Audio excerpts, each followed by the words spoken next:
Welcome back to our Harley Blueprint series project here using plan set 8 in our book.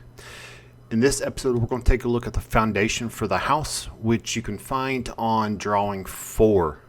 Drawing 4 out of the 8. And we're simply going to create what in real life would be all of the concrete.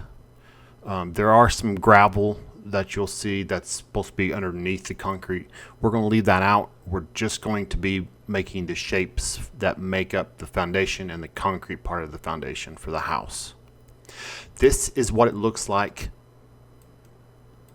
when it's finished. This is what it will look like when we're done. So on top of the ground is the concrete goes up 6 inches. And then if we look up underneath, we have the foundation around the edge, which is 1 foot wide. And then we have all of these footers that are also 1 foot wide. And these will be directly underneath or walls above. These angles are just at a 45-degree angle. So it's 6 inches from here to here. And over on the edges, it's a little bit narrower. It's only down 4 inches. So it's 4 inches from here to 4 inches to here. Okay. So that's the way it looks when it's finished. Let's go ahead and start working on this. It's extremely important that the plot is a group. That way we can draw the foundation and it's not going to stick to the other shapes. So let's begin with, let's go ahead and draw a rectangle that fits that shape. Click on your push-pull tool, which you can also click by using the keyboard shortcut of P. We're going to hit your control key once. Now that's going to add a little plus sign to it, and as you see at the very bottom, if we hit control, that's going to toggle to create a new starting face. So instead of lifting up this face, we're going to make a new face and bring the new face up 6 inches. So click on it, move it up 6, enter. And if we go underneath, you'll see our original location for that face is still in that location.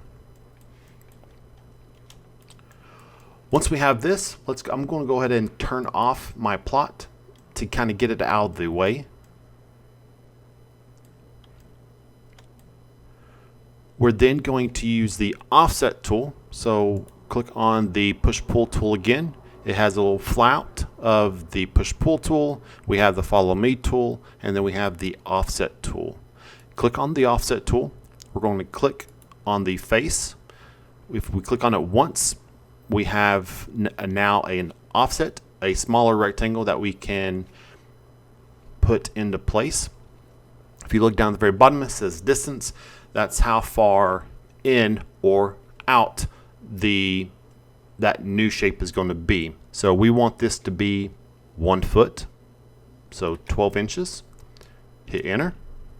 And now we can take our tape measure and you'll see that the gap between our inside line now and the outside line is our 1 foot. Next, let's take our push-pull tool and we're going to bring this down 12 more inches.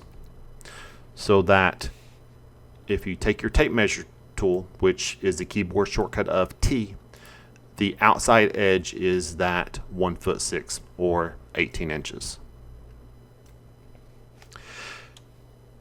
To get the inside part of our concrete accurate, we actually need to click on the face. We're going to push it up, type in 2, enter. That's going to bring it up 2 inches so that the actual concrete part of the inside is 4 inches thick. At this point, let's go ahead and start working on the footings for our walls. And it really doesn't matter if you get this reversed. We're going to be turning this into a group, and we can just rotate it around. And so it's not a big deal if you get this switched up.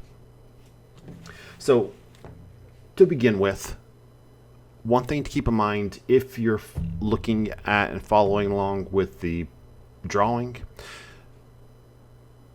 all of the measurements go from the outside edge.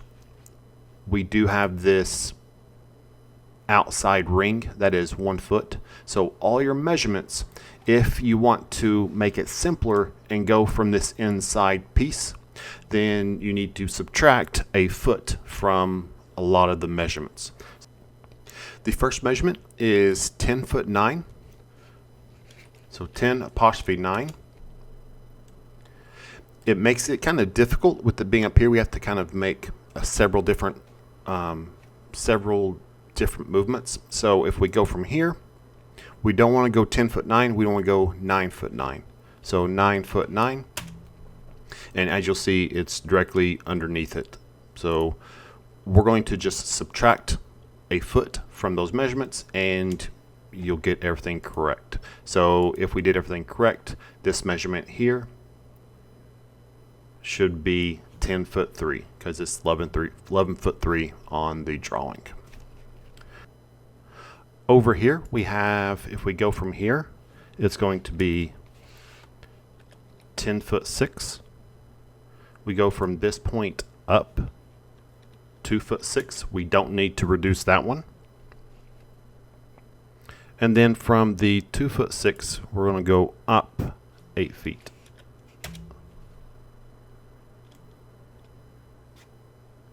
From this 8 foot mark, we're going to go from there up 2 foot 6.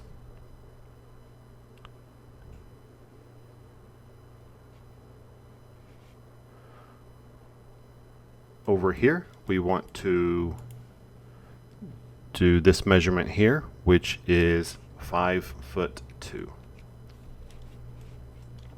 So that is a good part of our measurements in order to lay out the actual shapes.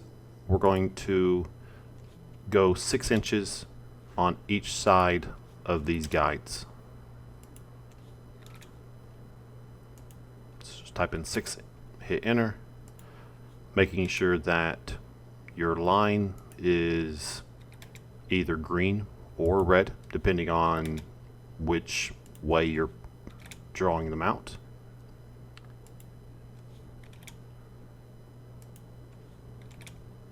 And we don't need to put this one. So once we have that, take your rectangle tool and we're going to draw in some rectangles. So let's draw in that one right there. We have that one.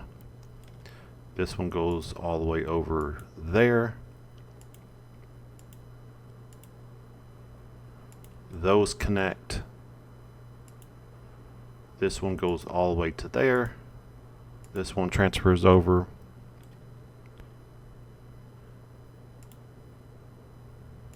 And we have that one. Let's clean up our lines.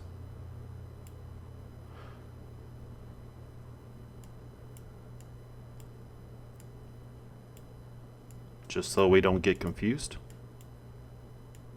as we have one more set of, actually a few more sets of lines to draw. So this one goes up to around here. So our measurement that we need from here up is 16 foot 9 inches. From this point up, it's going to be 2 foot 6.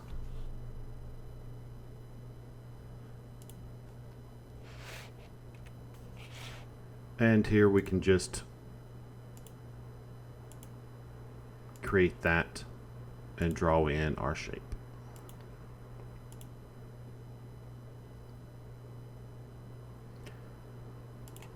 Here we have 6, enter,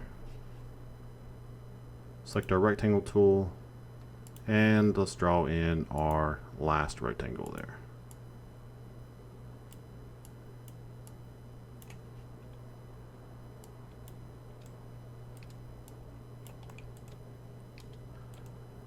Up here, let's take our tape measure once again.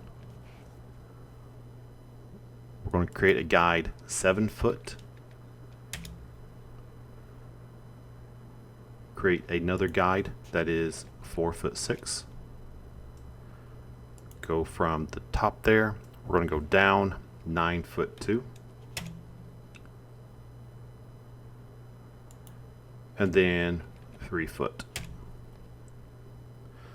Take your rectangle tool and draw in our rectangle.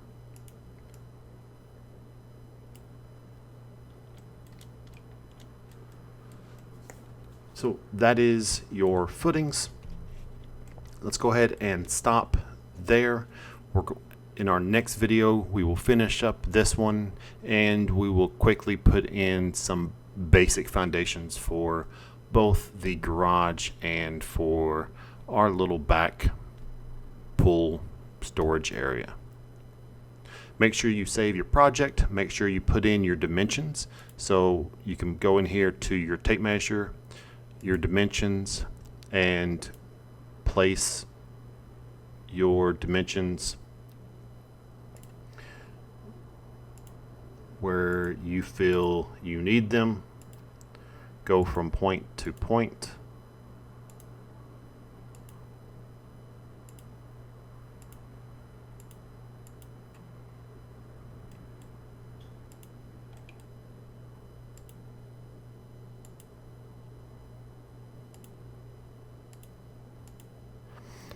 Etc. Take your screenshot, and that will be it for this part of the project. Stay tuned for our next episode where we go in here, finish up all of our foundations so that we can get into creating our walls.